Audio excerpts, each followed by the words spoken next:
Vous pensez quoi de cette gare provisoire? On est face à une modification qui risquerait d'être qualifiée de substantielle et donc d'illégale si elle devait être contrôlée par un juge, oui.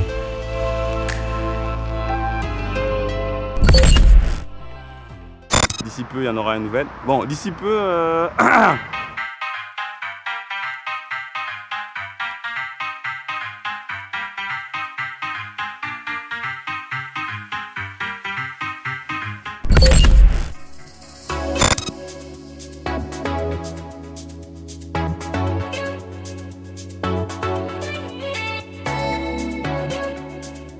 Il fallait jour après jour bétonner des échantillons, imaginer des formules qui puissent donner satisfaction à l'architecte. Pendant 6 mois, on a toute une équipe qui a coûté de l'argent pour faire des échantillons alors qu'on devait produire normalement le chantier.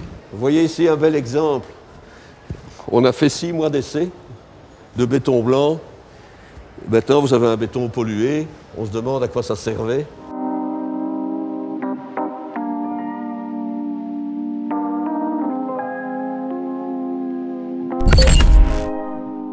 Au lieu d'une passerelle, on a démoli une gare, on a modifié beaucoup plus les accès ferroviaires, les parkings ne sont plus aériens ni dans un bâtiment, ils sont souterrains.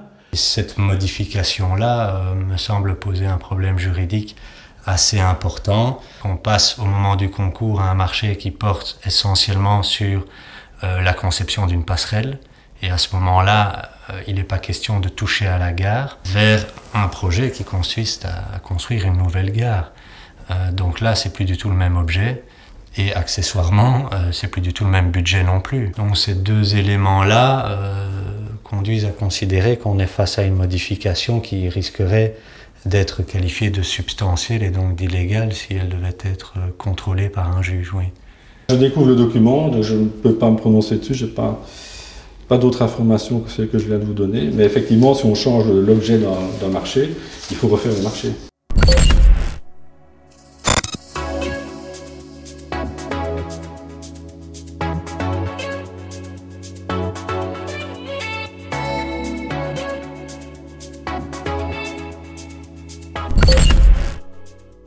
Cordioli a fait faillite, donc elle était quelque part en défaut. Et donc il fallait résilier ce marché pour pouvoir en relancer d'autres.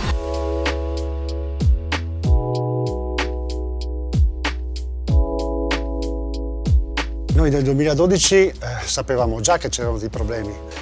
Se io guardo i numeri sono chiari, sono eloquenti, nel senso che dal 2009 fino al 2012 tutta quanta la partita, ad esempio, del risultato operativo è drammaticamente crollato dell'84%. Il valore della produzione in 4 anni è calato del 36%, quindi sono numeri che ad osservarli, a guardarli, fanno capire che quell'azienda aveva già dei problemi.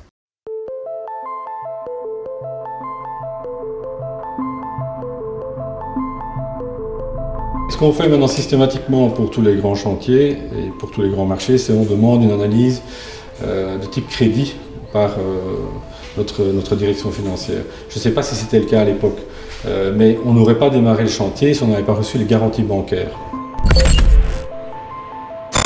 La gestion du chantier, je ne dirais pas qu'elle est mauvaise, mais on doit en tirer un certain nombre de leçons, ça c'est sûr, par rapport, comme je l'ai dit, aux moyens dont on dispose et aux priorités de la SNCB qui ne concernent plus uniquement quelques dizaines de grandes gares, mais la majorité de son réseau. On ferait probablement un projet qui serait moins ambitieux, voilà, et avec un planning plus réaliste et un budget plus serré.